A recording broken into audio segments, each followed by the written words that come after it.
A história do hino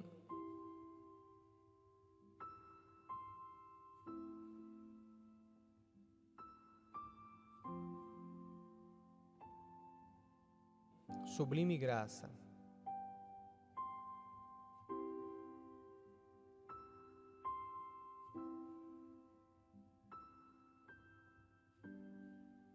Nascido em Londres em 1725, Newton foi para o mar com a idade de 11 anos. Ele navegou com seu pai, que era um marinheiro mercante. Em 1744, ele foi alistado na Marinha. De espírito irreverente, insubordinado e irônico, achou as condições da Marinha Real Britânica intolerável. Assim ele desertou. Mas foi capturado e arrastado de volta para o navio, onde ele foi açoitado e humilhado publicamente. Mais tarde, Newton organizou uma transferência para um navio negreiro. Viajando pela costa da Serra Leoa, na África, ele recolhia os escravos que eram capturados e trazidos do interior. Após 6 meses, quando seu navio estava preparado para navegar para as Américas, Newton negociou com seu comandante para ficar.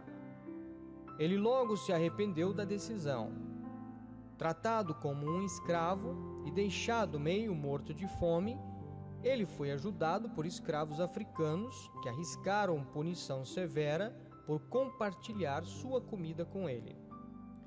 Eventualmente, com a ajuda de seu pai, a Newton foi oferecido uma maneira de voltar para a Inglaterra em um navio chamado The Greyhound. A bordo, ele se tornou cada vez mais desbocado e blasfemo, zombando abertamente de qualquer um que tivesse uma fé cristã. Na longa e perigosa viagem de volta para a Inglaterra, Newton descuidadamente pegou um livro cristão que ele encontrou em sua cabine e começou a ler. De repente, uma sugestão involuntária surgiu em sua mente.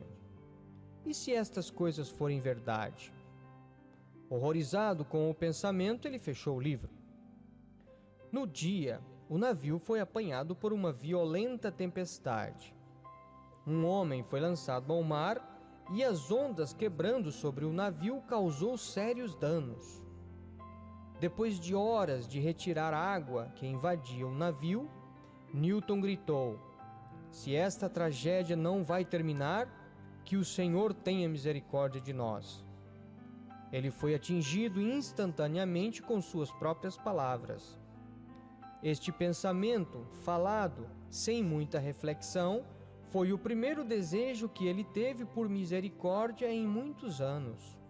Imediatamente pensou: que misericórdia poderá haver para mim? Tomando a frente do trabalho de retirar a água do navio, John teve horas para refletir sobre a sua vida desarrumada. Eu pensei que nunca houve ou poderia haver um pecador como eu.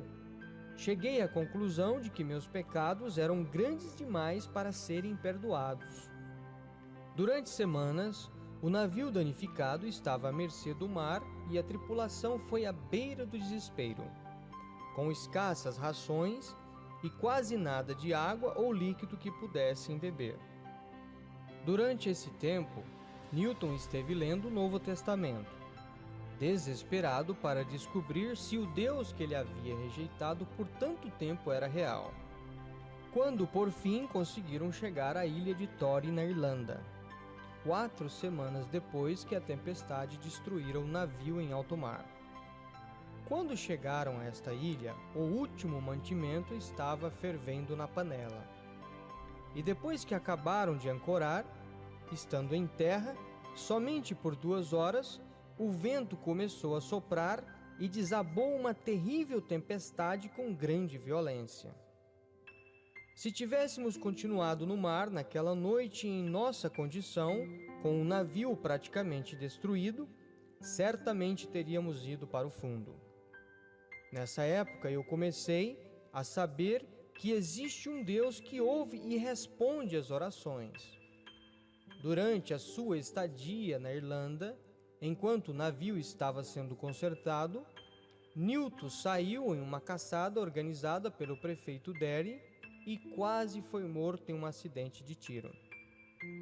A partir desse momento, a vida de John Newton começou a mudar quando ele veio a perceber que a graça de Deus pode salvar até mesmo um desgraçado como ele. Outros logo perceberam a diferença quando ele parou de praguejar e a melhora de seu comportamento de deboche. Mas ele ainda tinha muito a aprender. Apesar de sua nova fé, Newton continuou trabalhando como um comerciante de escravos pelos próximos 6 anos. Cego para os males da escravidão, por sua cultura e por interesse próprio. Mais tarde na vida ele explicou: eu teria sido sobrecarregado com angústia e terror se eu soubesse ou mesmo suspeitasse de que eu estava agindo de forma errada. Finalmente, de volta em sua Inglaterra natal, Newton começou a crescer em sua fé cristã e a aprender com os outros. Ele ouviu pregadores como John Wesley, que condenou o tráfico de escravos, e a sua atitude começou a mudar radicalmente. Em 1750, se casou com uma amiga de infância, Mary Catlett. Ele se tornou um clérigo, servindo primeiro como coadjuntor em Onley, igreja paroquial, e mais tarde em Londres. Enquanto vivia em Onley, Newton começou a escrever poemas e hinos para expressar o seu amor por Deus e incentivar as pessoas em sua adoração. Muitas vezes, ele usou a letra de seus hinos para ilustrar seus sermões. Amazing Grace, que descreveu a sua própria jornada espiritual, foi escrito para ilustrar o seu sermão do dia de Ano Novo em 1773. O título original da canção era Análise e Expectativa da Fé. Como um escritor de hinos, Newton trabalhou em estreita colaboração com o poeta e amigo pessoal William Cowper para elaborar um livro de hinos. Only Hymns foi publicado pela primeira vez em 1779, incluindo letras de Amazing Grace, bem como outros hinos de Newton. A origem da melodia é desconhecida.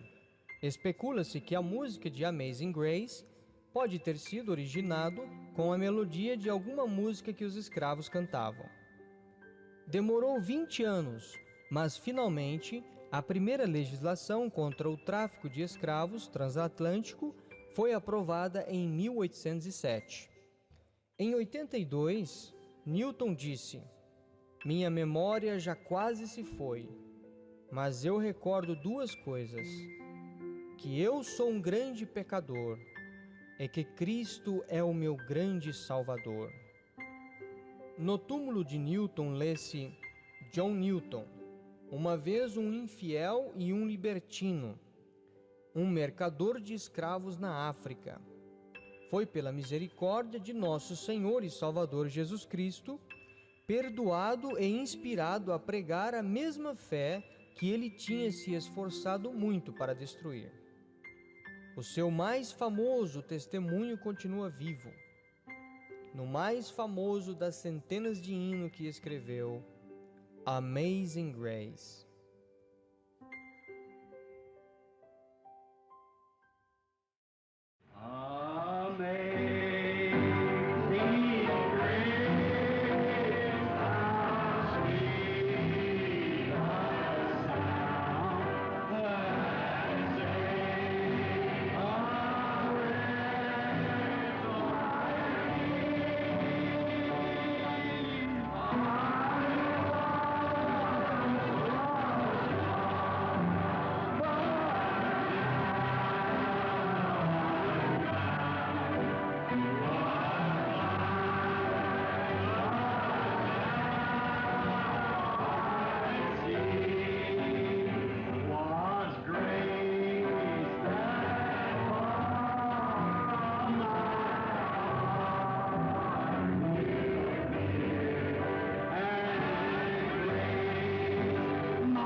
Jesus.